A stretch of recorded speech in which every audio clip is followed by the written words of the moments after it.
Welcome to Manager Tools.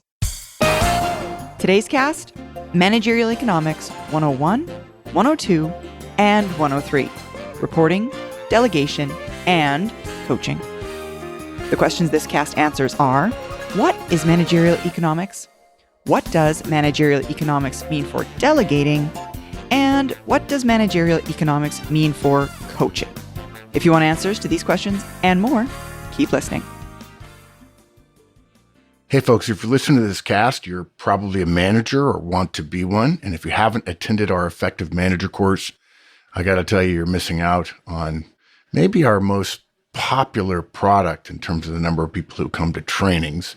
We're going to coach you. We're going to teach you everything you need to know about the Trinity, about one-on-ones, about feedback, about coaching, about delegation, about rolling out those tools, taking your time doing it. We'll share with you the data we have on the various tools, and we'll tell you what to do, how to do it, when to do it, what to say. When we tell you to brief your people, we'll tell you exactly what to say. Why? Because that's what we would want if we were going to training. Not pie in the sky, not theories, but actually what to do. Hope to see you at a future EMC. We have public, in-person, and virtual events you can sign up, or maybe you could convince your company to hire us to come in and train a bunch of managers all at once. It's actually cheaper to do it that way. Hope to see you there. So, managerial economics. This is a fun topic. I'm excited for this one, Kate. I am too. I think that there's some confluence here between a bunch of different ideas, which is one of the places I find our guidance really shines for me sometimes, just that we've got these other systems in which our work operates, and talking about our work within those systems is really valuable. I hope that other people have the experience of these conversations pinging their brain in other areas, that it strikes, sparks of ideas in other areas of your brain about like what else is going on. We've talked about managerial economics before. Mm-hmm. Yeah. In Which 2010. is why some of those ideas might spark, right? Absolutely. We've kind of danced around the topic before. We put out a cast in 2010 about assigned work and reporting, which that was only one application of a fundamental organizational principle. Mm-hmm. Internal organizational systems are also an economy, and the rules of economics frequently apply to decisions organizations make internally. So we're going to cover 4 things in this discussion about managerial economics. First, managerial economics defined. Mm-hmm. Next, managerial economics in work reporting. Then managerial economics in delegation. And finally, managerial economics in coaching. This is another cast where maybe the guidance that is applicable, the actionable guidance, isn't going to come in the first outline piece, y'all. So if you're the high D listener and you want to skip straight to actions, this first managerial economic definition piece might not be exactly what you're looking for right at the start. But we are going to define a bit of an on-ramp. Yeah, we totally are. There needs to be an on-ramp. I mean, it's, for lack of a better term, it's a heavy topic, managerial economics. So we need to put down a heavy definition before we can start getting into what does that mean for you, our listener. Now, as Kate mentioned, we first introduced managerial economics to the Manager Tools community in 2010. So if you're new to us, go back and listen to one of our podcasts, which is Hall of Fame guidance, called Assign Work and Reporting. Now, in that cast, my apologies, our guidance pointed out one specific example of the application of the concept. Now, that said, today we're going to help you draw a much more broader conclusion. That is, managerial economics is much bigger than this one application which we used in our previous cast. Right. Managerial economics is defined as the implementation of economic principles internally in organizations. Let's derive this idea from what we know. All organizations exist to serve society. In all but a very few societies, the fundamental nature of social exchange is capitalistic. This is not as popular an idea as it used to be. Right. But while capitalism is an idea, its existence is not. Even those people who decry capitalism live in it and are surrounded by it. Mm-hmm. There's a popular meme of a young person at an airport with a sticker on her laptop which says, "Destroy capitalism." The laptop is from Apple. The phone is from Apple. Her coffee that she's drinking is from Starbucks. And she no doubt bought the clothes that she is wearing. On the other hand, it is ironic that the Internal Monetary Fund definition of capitalism includes the falsehood that its essential feature is to make a profit. In fact, the essential feature of capitalism is not to make a profit. It is to serve society. And that meme is so fun because she's obviously being well served by capitalism. Right. And enjoying it to some extent. Mm-hmm. Humans invented capitalism. Yes. Guys, let's not forget that. We didn't invent it for malicious means or wants, right? We invented capitalism to serve the fundamental human needs of individualism and freedom. And at Manager Tools, we believe in and stand by the idea that capitalism is a highly effective system for furthering the aims of humankind. Absolutely. There's no other force in human history that has done more to make us as well off as we are today. That is, mankind is richer, it is stronger, it's taller, it's healthier, it's more long-lived, it's safer, it's more free. And capitalism and the economics that underpin capitalism is, to a large degree, the cause of all of this, right? One could argue that freedom and Republican democracy have done so, right? That is, you could argue that it's the politics. And fair argument, you're right in some respects, until you realize that virtually every free and democratic society or group ends up becoming capitalistic. Mm-hmm. Individual humans, intuitively aware of their own natural-born freedoms, seek to maximize their own health and wealth. As evidenced by buying Starbucks coffees while you work on your beautiful laptop. Exactly. This seeking to maximize health and wealth leads to a free exchange of goods and services, which relies on the fundamentals of capitalism, such as comparative advantage and the pricing mechanism. You only need to read I, Pencil, to understand this force and the fact of it in just one small industry. Right.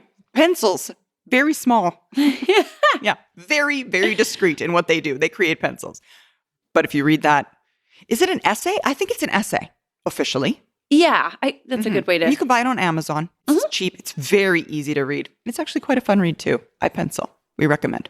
Yeah. So if we accept that the exchange of goods and services is capitalistic, and we have already accepted it, y'all. So if you want to go ahead and accept it, that would be great. Mm-hmm. Then even nonprofit and not-for-profit and government and educational systems, organizations, if you will, exist within that capitalistic system. It's one you can say we're not-for-profit or we're nonprofit, and that doesn't mean that you do not exist in a matrix, if you will, of capitalistic in organizations. There's a capitalistic environment in which these different organizations who are saying, no, we're not capitalistic, exist. Systems thinking and studies of organic life tell us that members of a society, which organizations are, must be in harmony with their environment to survive. Yeah, and you mentioned this a minute ago, Kate. You talked a little bit about nonprofits. At this juncture, it would be reasonable for many professionals in the nonprofit space, right, to rail against the realities of these principles. That is, they want to be outside of the capitalism that many decry. Yet, their organization is surrounded by, just as much as all of the other organizations, frankly, even embedded in a capitalistic society. That is, their nonprofit responds every day to capitalistic forces around them. Those organizations only continue to survive, I suppose, if they show enough value to the donors to continue their work.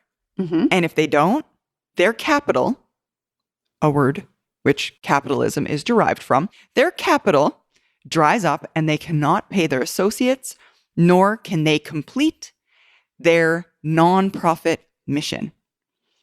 Donors are a member of a larger free capitalistic system. And thankfully, for all of us, we have choices. And without choice, there's no freedom. And without choice, there's no ability to donate to nonprofits. And so, nonprofit organizations seek harmony and stasis within their environment to continue that mission. If you think about this, it's for this reason and others that all organizations adopt internally the principles of capitalism in their workings. The internal systems of your organization are dominated by the principles of freedom of choice, freedom of association, the pricing mechanism, and individual assessments of cost and benefit analysis.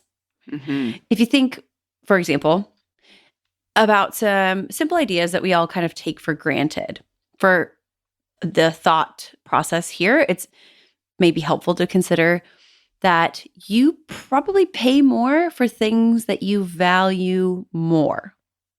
This isn't to say, I absolutely do. This isn't to say necessarily that they are by definition more valuable. Right. But if we pay more for one thing than another, our behavior in the system defines our estimation of its value to us. Mm-hmm. There's stuff that I'm willing to pay more for, and things that I'm not fussed if, I can pay less and get something at a lower cost. For example, CEOs get paid more than other executives. And this is because organizational history has shown us that CEOs make a much greater difference in the organizational success than do other workers. This is implementation of a capitalistic principle inside an organization. The fact that CEOs are paid higher than other team members. Right, than others. And let's at this juncture take a little segue here, because the fact that CEOs make more than others within organizations is a hot topic. It's been something that's been in the media. People are outraged about CEO salaries, etc. So let's go a little bit deeper into that specific topic. Small segue. We'll get back to the point, I swear. But more on CEO pay. It's really popular to decry the amounts that CEOs are paid. And as an aside, aren't we lucky to be free enough to think, speak about, protest, and get angry if we wish about the fact that they make far too much money? Now, again, it's a nice freedom. It's a nice freedom. And we said before, remember, that very freedom created the marketplace that pays CEOs what CEOs are paid. CEOs are not overpaid. Right. Yeah, because the marketplace for CEOs is paying them. Yeah. It's nothing more than the pricing mechanism, which we all rely on every day in our personal lives at work on internal systems. Right. I think, Sarah, to further I wouldn't even call this a tangent, but to further this discussion, most people I don't think have any sense of the history of CEO pay. If you are looking at what was the average CEO of a Fortune 500 company paid in 1972, that was around $30,000 a year. You can read plenty of screeds against CEO pay that have been written since the 1970s. And CEO pay has skyrocketed relative to the average worker paycheck. This leaves out, though, that from 1955 to 1975, worker pay increases vastly outstripped CEO pay and closed that gap significantly. Further, in the 70s, we were only beginning to have enough data, roughly 40 years, so perhaps, 5 to 8 CEO tenures, to determine that CEO effectiveness was highly correlated with organizational performance. The gap between worker pay and CEO pay will close further in the coming years because of our recent brush with the pandemic. That changed individual choices on employment and highlighted the need for hourly workers to help keep economies alive. So you can think about the history here. We're adapting. It's almost like we're learning lessons and then adapting to our learnings. And we're getting better and we're improving. So fun.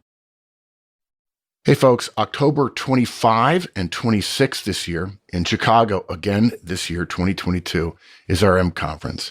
We have had in the last couple of months some really exceptional talks on various topics from executives within our community, folks who will be coming to the M Conference and have an opportunity to share through our speaker series. We have one each month. As soon as you sign up for the M Conference, you get to attend the speaker series. We're actually having a special one this week where a good friend of mine who happens to be a PhD in blockchain is giving a talk to about 50 of our executives explaining blockchain to them. If you don't understand blockchain, you're normal. On the other hand, if you don't understand blockchain, you're at risk. So we decided we'd put something together for those folks who are attending the M Conference. And if you sign up for the M Conference now for our 2-day event, you could start coming to the speaker series right away. Hope you'll consider it. So now, back to another example in terms of our content. There is also a marketplace at play within our organizations for hiring. Mm-hmm. That's another example, right? Companies pay this pricing, what they believe to be a fair amount for any given role. Now, don't take your offer amount for a role lightly. Sure. This is a complex set of calculations that is done by larger organizations. They need to compare the relative benefits and costs of paying less, perhaps then when paying less, getting less talent, then potentially, if the salary is not enough, no talent whatsoever because no one accepts the offer because it's too low. Or on the flip side of that, paying more. And maybe that means they get more talent, but at the expense of failing to continue to operate in the future because the inability to price their goods competitively pushes them out of the market. Sure. Right? Continuing to operate is an organic and thus organizational imperative. In the same way, we all buy food before almost all of the other things on our list of wants because self-preservation is human. It's organistic, and it's imperative. One might argue that a company with a great culture could potentially pay less for high-quality workers, which seems to suggest, hey, it's not all about money. And this is actually true. Capitalism and the economics that underpin it are not just monetary math. It's way more than that. If you've ever been in one of those meetings where you're determining salary for people or raises, right? That's typically where we kind of see that. You know this. There are so many more bits of, I almost want to say data, but that's not really right because we've got so many people who actually work in bits of data. There's just so many things going on here. There's so many byplays, so many interactions. Y'all, we are free and we can choose to associate with whomever we choose. Some of us are willing to pay, air quotes there, the difference of taking less salary in return for working at a not-for-profit or nonprofit whose mission excites us. You can go work at that place. It is not all about money. This is really similar to us, some of us, not us, some people, wearing $5,000 watches and the other groups maybe wearing $10 watches or maybe no watch at all. Or it turns out you can buy for $500 jeans that are ripped and torn rather than $30 jeans that are free of holes that will eventually, should you wear them enough, become ripped and torn. These choices are perfect examples of free choice, and these are capitalistic choices. Not all capitalistic calculations are solely about money. Some people want to look cool. And further, Nobel Prizes have been awarded in the last 40 years, 5 times, to behavioral economists, which I love behavioral economics. It's one of my favorite sciences. Of those prizes, the first, Herbert Simon, won his Nobel Prize for his work, which studied internal organizational decision making. Ta-da! Richard Thaler, whom I have sat next to some of people who know him on a plane and had a very very interesting conversation. Won his Nobel Prize, in part, I guess, partially, for his theory on predictable irrationality, which is human behavior, predictable irrationality. That doesn't sound scientific or monetary, and it is. It's both a fundamental part of capitalism, economics, and organizational life. Yeah, your boss seems irrational a lot, and she might still be making good decisions. Absolutely. Absolutely. In our capitalistic individual lives, we make such economic choices as this every single day. And because we're making these choices all the time, if our organizations are going to survive, they need to reconcile their choices with the powerful effects of freedom and capitalism and economics. And yeah, even irrationality, because we are irrational creatures. Absolutely. Capitalism, it's an entirely reasonable choice for managers and leaders in your organization to rely upon in making choices and trade-offs that happen internally in our organizations to then leverage capitalism, right? It makes total sense. Why wouldn't you make that comparison? You're part of an internal economy surrounded by forces that most of us have not studied, and many of which are not even obvious to us in our day-to-day work. But that doesn't mean they don't exist. Mm-hmm. They do. They do. They absolutely exist. And while we may not see them in an outward and obvious fashion, effective managers learn about them and harness them to their and the organization's advantage wherever they possibly can. And we want to help you do that in work reporting, coaching, and delegation. And we're going to start with in work reporting. Yes. Again, in 2010, when we mentioned managerial economics, that was over a decade ago. Here's a refresh on that. A change has occurred over 100 or more years in how work happens. It used to be that much of work was physical or visible. An apprentice or journeyman or someone brought the result of their work to the master or foreman once that work was completed. And work was specialized, but not automated or mechanized yet. And so the work of several had to be physically combined into a finished product. No apprentice or journeyman would finish a task, say a vamp on a shoe or, a specific cut in a woodworking piece, and then not give it to the master, right. master cobbler perhaps, to be checked against the last. What would be the point? Might be right. the thought of that apprentice where we'd ask him today to finish his work but not give it to his boss. And that same apprentice might also add, I sit 5 feet from the guy. I don't need to tell him it's done. He can see it. Haha. Right? Because back then when work was first becoming specialized, managers didn't assign the communication of status with work because it was inherent in the nature of the work. But today, work has changed drastically. Unfortunately, we're still managing the old way, which is we assume that people realize that communication is associated with their completion. We're only assigning tasks nowadays and ignoring the necessary burden of communicating status, which is now truly a separate activity as opposed to before when they were inherent. And should anyone doubt that the communication of status is inherent in work assignments, consider the entire industry of web-based project tracking for software development. That industry's primary product allows companies to track development work across offices and continents and versions and people and managers and so on it's and a growing so industry. forth. Because the work is more complex and it's more fragmented and it's invisible and y'all, other people consume your work when you're done with it. That's still true.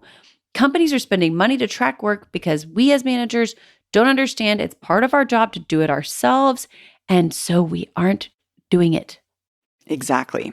So then from there, we went on to define one of the simplest, smallest uses of managerial economics as Managerial Economics 101. That is, let's address the question of who should actually do the tracking of the work. Now, right now, there are folks sitting out there listening to this who most of you do the work yourself. Rather than assigning work and the reporting of its status, what you do, what's natural, I find, the suite that comes with a human 1.0 version, is you just assign the work, right? That's what you do. You assign the work. When you need to know of status, what's going on, how's the work going, is it completed, you then go and find out, which means you send an email or you make a quick phone call or you send a text message, or the next time you see the direct responsible, you inquire about it verbally. And this can take us as managers anywhere from a couple minutes, even up to a couple of hours. Yeah. Tracking down status, which let me also add, is only compounded by the fact that we're virtual and talking and seeing each other less often, that it takes time to get this status. Now, if we discount the value destruction of you not knowing, and that is really where most of the value is destroyed. Right, that productivity gap. Yeah, exactly. But yeah, if we discount the value destruction of you not knowing, what we're left with is the amount of time we spend tracking down the status of this work. And Managerial Economics 101 tells us that if a manager and a direct can both accomplish a task, it's more effective for the direct to do it. The direct is cheaper labor. No. Okay, yeah, I know. Now it's not someone's cool. mad. I know, right? I shouldn't have said it. Yes, it's We've not angered. cool. Yeah. But it's just a term, cheaper, that we're stealing from, in this case, economics, right? From capitalism. That is, we care about people. We all know that. If you're listening to this cast, you inherently, as part of being a manager in the Manager Tools community, care about your people. But managerial economics principles demand that we consider the costs associated with those people. We managers create cost when we do work that our team could do on our behalf.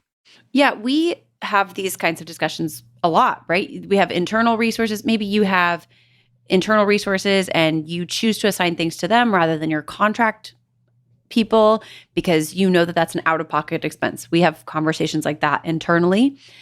You know that when we say cheaper labor, what we mean is if you exist in an organization in which managers are compensated at a higher rate than their directs, there is an inherent economic equation there around who does the work, how long that work takes, and not just who does it this time, but going forward, right? This is right. We're going to get there when we talk about delegation. We're totally going to get there. Not to even begin to mention the stealing from your direct their learning, their ability to grow. I mean, we've got all these things that are at play, but cost is one of them. And okay, so now if you're dying for the actionable guidance here we go. How do we do this? Welcome to Manager Tools. Brief your team on how you're going to change how you assign work to include the reporting of the work while teaching them about the difference between tasks and deliverables. It sounds like this. I am going to start assigning responsibilities differently going forward. Generally, I've done what most managers do. I've assigned you a task or a responsibility directly and specifically. I try to assign deadlines for the work. I'm going to try to start assigning you both the work and the responsibility to report on it. What does that mean? Before, I might have said, I need the client file updates by 2 p.m. tomorrow. Now, instead, I'm going to say, notify me that the client files have been updated by 2 p.m. tomorrow.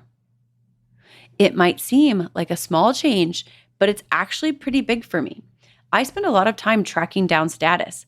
Often, you're done with a task, but I don't know it, and that's waste and lost time and resources. I think everyone pretty much knows that if you've done your work, you ought to be letting other people know that it's done. Frankly, it's always been true that work responsibility includes status reporting inherently, but we all get busy, and on a task that takes a day, if I don't check up for a week, it's likely done, but myself and others don't know that it is, which may hold myself, the team, or you up. So now, when I assign both work and the reporting of it, it won't be enough to say, oh, I already did that. That of what you're talking about cannot be done if it's not communicated as done. It's a small thing with big consequences. I don't want to have to track you down. And you ought not want everyone not knowing what it is that you're doing and what you've finished. Yeah, sure, it's going to be a little weird in the beginning. And I'm not always going to ask precisely enough. So let's be clear. Even if I don't ask, the standard here is that work responsibilities include prompt reporting of the work as well as the status. If you haven't told others, particularly me, that your task is completed, it doesn't matter if you've done it, I will not consider it done. Done means reported on. Simple as that. Done and not reported done is not done. Yeah, really good. So, just quickly here, I want to mention that was a really long script, which we recommend that you potentially read and or say to your directs if you're a licensee. That is all written in the show notes. You can go ahead and print it off if you're not a licensee. Note, if you become a licensee, those types of things are already written down and you don't have to pause and rewind Kate and feverishly try and type down all of the things that she just said. With our fast talking. Exactly. Now, let's go back. Kate used an example earlier. Let's go back to that example to help us further clarify. The example that she used, how work was done before the Industrial Revolution in a cobbler's shop, specifically. Now, if the cobbler, whom, again, didn't have to assign work and reporting, knew that the work was done because the other person was sitting directly beside him at a bench. If the cobbler became prosperous enough to hire an apprentice other than his children, and they used an early version of both the specialization of labor and assembly line, when the apprentice finished his part of the shoe, we'd bet he brought the last, or heel, or vamp, or whatever it is, to the cobbler, rather than the cobbler having to go and get it from the apprentice. Now, let's imagine, put yourself back in the olden days. Let's say you're the cobbler. That's how you'd do it, right? Of course you'd want him to just bring you the shoe so you could finalize it and you could do the things that you had to do and finish it up. It just makes sense. And it's somehow something that we've lost, right? That natural knowledge of next communicate is just something that has gotten away from us. Yeah, and it's tough because, again, it comes to my mind as really economical, right? Like, if somebody has to go and take the shoe somewhere, you don't send the cobbler, unless, of course, it's like your most high-profile client, right? You send the apprentice, and that's, again, an economic choice because the cobbler's time costs the organization or the cobbler's shop more, right, than the apprentice. And all of this, y'all, is a distinction about economics. By the way, just for fun, if we were to go back, like just over 200 years ago, there weren't right and left shoes. All shoes were just shoes, left to right, interchangeable. And undifferentiated shoes are called straights. The man who was credited with the mechanization of shoe manufacturing was Mark Brunel. I said Brunel. And he's the father of Isambard Kingdom Brunel, which was ranked as the second greatest Briton of all time, just below Churchill. And above, by the way, Lady Diana, who I don't think would ever wear a straights shoe. Oh, goodness. I'm no Lady Diana, and I definitely wouldn't. It sounds horribly uncomfortable. Doesn't mean it wasn't useful at some point in human evolution. For sure. All the things they're learning. Thanks, everyone. That's all we have time for this week. We'll be back next week with continuation of today's topic. Have a good one.